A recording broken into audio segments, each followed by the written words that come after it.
ร้อมเดียวกันนั้นเราก็ยังมีบทความของกองประชุมใหญ่ครั้งที่3ของพรรคมานำเสนอซึ่งได้จัดขึ้นในระหว่างวันที่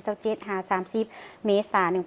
1982ซึ่งเป็นกองประชุมสรุปสั่งรวมไซสนะโครงการปฏิวัติศาสตร์ประชาธิปไตยและผลงานที่ญาติมาได้ใน5ปีแห่งการปกปักรักษาและเอกราชแห่งชาติและข้ามผ่านก้าวขึ้นสู่สังคมนิยมเทือละก้าวมานำเสนอเพื่อเป็นการคำนำรับตอนกองประชุมผู้แทนในครั้งนี้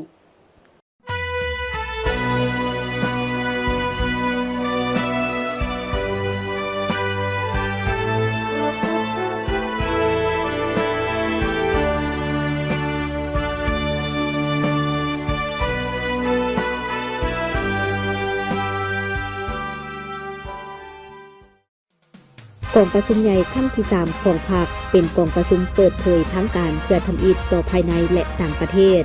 ได้ไขขึ้นวันที่27-30 เมษายน 1982ที่นครหลวงเวียงจันทน์มีผู้แทนเข้าร่วม228สหายที่มาจากทุกขงเขตการเคลื่อนไหวและจากทุกแขวงที่เป็นตัวแทนให้แก่สมาชิกพรรค 35,000 สหายในทั่วประเทศมีแขกภายในประเทศ105สหายแขกต่างประเทศ11คณะกองประชุมได้เลือกตั้งคณะบริหารงานส่วนกลางพรรค55สหายในนั้นกรรมการสมบูรณ์มี49สหายและสำรอง6สหายสหายไก่สอนพรหมวิหารได้ถูกเลือกตั้งให้เป็นเลขาธิการใหญ่ศูนย์กลางพรรคเป็นสมัยที่3เลือกตั้งกรรมการกรมการเมืองศูนย์กลางพรรคประกอบมี7สหายและคณะเลขาธิการศูนย์กลางพรรคประกอบมี9สหายสำรวมโดยโยชน์เนื้อในของกองประชุมใหญ่ครั้งที่3ของพรรคสรุปสั่งรวมไซสนะโครงการปฏิบัติศาสตร์ประชาธิปไตยและผลงานที่ญาติมาได้ใน5ปีแห่งการปกปักรักษาและเอกราชแห่งชาติและข้ามผ่านก้าวขึ้นสังคมนิยมเทือละก้าวยกให้เห็นการจุดพิเศษใหญ่ของการปฏิบัติลาวในระยะใหม่คือ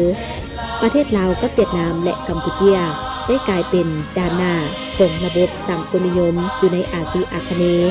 ด้วยเหตุนั้นการต่อสู้ปกปักรักษาเอกราชอธิปไตยและก่อสร้างระบบใหม่แมนดุเดือดเขียวขาดและยาวนานประเทศลาวได้สถาปนาระบบการเมืองที่ก้าวหน้าขึ้นประชาชนลาวประดับเผาได้เป็นเจ้าประเทศชาติมีทรัพยากรที่อุดมสมบูรณ์แต่เศรษฐกิจยังด้อยพัฒนาระดับวัฒนธรรมยังต่ำประเทศลาวก้าวเข้าสู่ระยะใหม่ของการปฏิบัติในขณะที่การปฏิบัติวิทยาศาสตร์เทคนิคครั้งที่3ในโลกพร้อมขยายตัวอย่างกดตื้นและกว้างขวางจึงได้กำหนดแนวทางรวมของการปฏิบัติลาวในสมัยข้ามผ่านก้าวขึ้นสังคมนิยมเกี่ยวกับเรื่องการผักออกให้งานก่อสร้างผักให้เข้มแข็งครบด้าน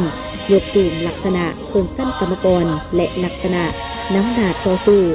ยกสูงความสามารถของผักเพื่อก้าวไปตามวัตถุประสงค์และเป้าหมายที่พรรคได้กำหนด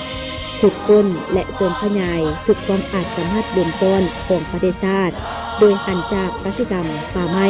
เป็นพื้นฐานให้แก่การขยายอุตสาหกรรมกองประชุมได้วางจุดหมายพื้นฐานของการปฏิบัติลาวในระยะใหม่คือบ่ลดละในการเพิ่มทวี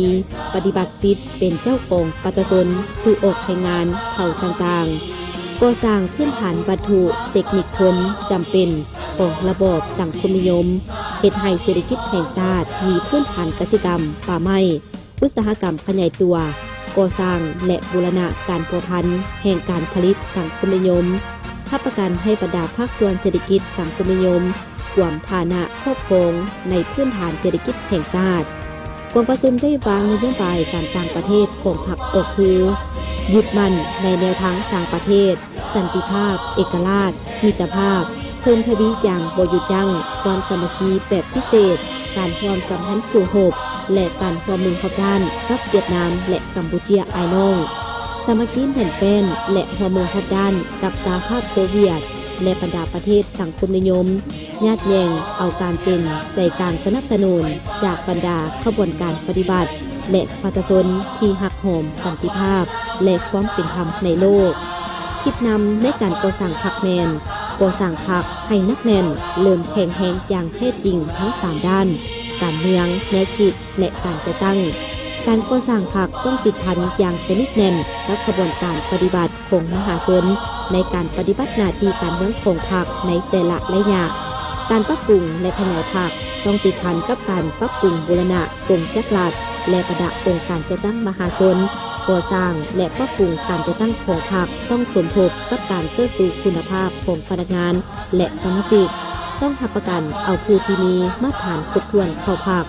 และต้องเอาผู้ที่บ่มีมาตรฐานออกจากพรรค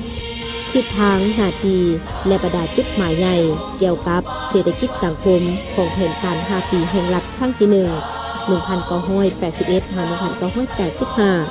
ขยายกสิกรรมป่าไม้